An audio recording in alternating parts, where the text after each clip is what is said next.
आज आपण करणार आहोत कांद्या बटाट्याची अगदी सोप्या पद्धतीची आणि झटपट होणारी अशी भाजी। त्यासाठी इथे मी बटाट्याचे काप असे करून घेतलेले आहेत, तुम्ही पाहू शकता। तर गोल गोल अशा चकत्या बटाट्याचे आपल्याला कापून घ्यायचे आहेत। आणि आता मी ते बटाटे त्याच्यामध्ये पाणी टाकून ठेवलेले आहे यासाठी की बटाटे काळे पडू नये। त्यानंतर आपल्याला इथे कांदा चिरून घ्यायचा आहे। तर इथे मी उभा असा कांदा चिरून घेत आहे। तर पातळ असा कांदा आपल्याला चिरून घ्यायचा आहे। ज्याप्रमाणे आपण बिर्याणीला कापतो त्याप्रमाणे अगदी पातळ असा कांदा चिरून घ्यायचा आहे आणि भरपूर कांदा घ्यायचा आहे। या भाजीत तुम्ही जितका कांदा टाकाल ना तितकीच या भाजीला खूप सुंदर अशी चव येते। आणि त्यानंतर कांदा आपल्याला पूर्ण असा मोकळा करून घ्यायचा आहे, म्हणजे कांदा तळल्यानंतर तो खूप लवकर असा लाल होतो। आणि कांदा आपल्याला जास्त लालसर तळायचा नाही आहे, तर आपल्याला असा गुलाबी होईपर्यंत तळायचा आहे। तर इथे आता आपल्याला हिरव्या मिरच्या घ्यायच्या आहेत। तर इथे मी 4 ते 5 हिरव्या मिरच्या कापून घेत आहे। तुम्हाला जितकं तिखट लागत असेल त्यानुसार तुम्ही यामध्ये हिरवी मिरची घेऊ शकता। तर इथे मी साधारण 4 हिरव्या मिरच्या कापून घेतलेल्या आहेत। तर अगदी सोप्या पद्धतीची ही भाजी आहे। अजिबात ही भाजी करायला वेळ लागत नाही आणि चवीला पण अतिशय भन्नाट अशी ही भाजी लागते।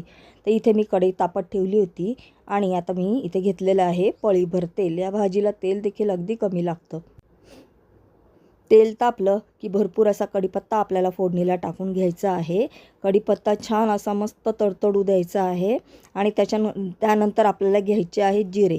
तर भरपूर असे जिरे देखील आपल्याला टाकून घ्यायचे आहेत आणि मोहरी टाकून घ्यायची आहे।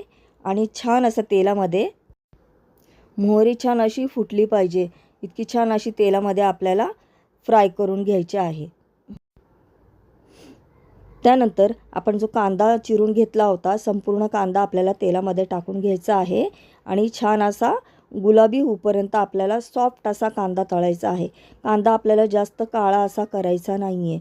जेवढा तुम्ही कांदा असा गुलाबी कराल आणि सॉफ्ट कराल ना तितकीच ही भाजी खायला अतिशय सुंदर लागते। आणि त्यानंतर आपण ज्या हिरव्या मिरच्या कापून घेतल्या होत्या त्या हिरव्या मिरच्या देखील मी टाकून घेतलेल्या आहेत।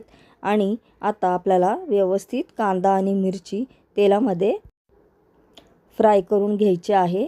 तुम्ही पाहू शकता इथे आपला कांदा गुलाबी असा झालेला आहे। ह्याच्यापेक्षा जास्त आपल्याला कांदा लाल करायचा नाही आहे, इतकाच आपल्याला गुलाबी होईपर्यंत कांदा तळून घ्यायचा आहे। त्यानंतर अगदी किंचितशी म्हणजे अर्धा चमच्यापेक्षाही कमी अद्रक लसूणची पेस्ट आपल्याला टाकून घ्यायची आहे।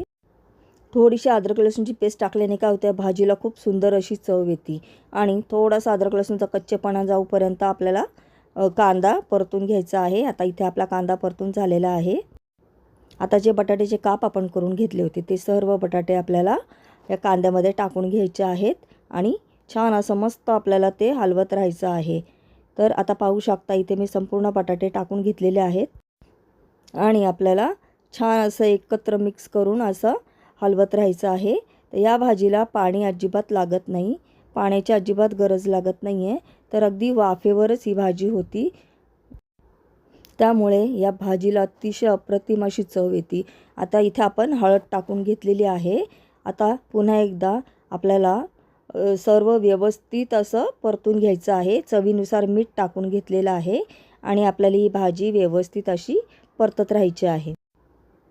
तर तुम्ही पाहू शकता दर 2 ते 3 मिनिटांनी आपल्याला कढईचं झाकण काढून ही भाजी आपल्याला अशी परतून घ्यायची आहे, जेणेकरून ती वाफेवरतीच पूर्ण भाजी छान अशी शिजती आणि या भाजीची चव देखील एकदम अप्रतिम अशी होती। तर पाणी न वापरता थोडासा पाण्याचा शिंतोडा आपल्याला फक्त द्यायचा आहे आणि झाकण ठेवून द्यायचं आहे। आणि परत 2 मिनिटांनी ती भाजी आपल्याला अशी 2-2 मिनिटांनी आपल्याला ती भाजी अशी हलवत राहायची आहे। तर तुम्ही पाहू शकता किती सुंदर आपली भाजी झालेली आहे। तुम्ही ही भाजी एकदा करून बघा, तुमच्या मुलांना देखील ही भाजी अतिशय आवडेल आणि अतिशय झटपट होणारी ही भाजी आहे। तर तुम्ही मुलांना ही डब्यामध्ये देखील देऊ शकता। इतकी सुंदर ही अप्रतिम अशी ही भाजी लागते, ह्याला अजिबात असा वेळ लागत नाही। तर तुम्ही पाहू शकता परत इथे मी झाकण ठेवलेलं आहे आणि पुन्हा एकदा ही भाजी मी अशी छान अशी परतून घेत आहे। तर पाणी न वापरता इतकी सुंदर अशी बटाट्याची भाजी होती ना की तुम्ही सांगूच शकत नाही आणि माझी ही अतिशय फेवरेट भाजी आहे। तर तुम्ही पाहू शकता इथे बटाटा देखील आपला शिजलेला आहे, म्हणजे इथे आपली भाजी आता तयार झालेली आहे. वरण भाताबरोबर देखील तुम्ही अशी भाजी झटपट करून खाऊ शकता. आता इथे मी भरपूर अशी कोथिंबीर टाकून घेतलेली आहे. या भाजीमध्ये भरपूर अशी कोथिंबीर बारीक चिरून टाकायची. खूप अप्रतिम भाजीला सुगंध देखील येतो आणि चव देखील येते. तर पाहू शकता इथे आपली भाजी बनून तयार आहे. तर कशी वाटली तुम्हाला ही रेसिपी? तुम्हाला खरंच ही भाजी आवडली असेल तर तुम्ही देखील ही भाजी नक्की ट्राय करून बघा आणि ही भाजी तुम्ही ट्राय केल्यानंतर मला तुम्ही कमेंट करून सांगा की तुम्हाला ही भाजी कशी वाटली. तुम्हाला जर खरंच माझी रेसिपी आवडली असेल तर माझ्या रेसिपीला लाईक करा आणि माझ्या चॅनलला सबस्क्राईब करायला विसरू नका. आणि तुम्ही जर पहिल्यांदाच माझ्या चॅनलवर आला असाल तर प्लीज माझ्या चॅनलला सबस्क्राईब करायला विसरू नका की जेणेकरून तुम्हाला माझ्या पुढच्या रेसिपीचे देखील नोटिफिकेशन येतील. तर पुन्हा आपण भेटू पुढच्या रेसिपीमध्ये. बाय.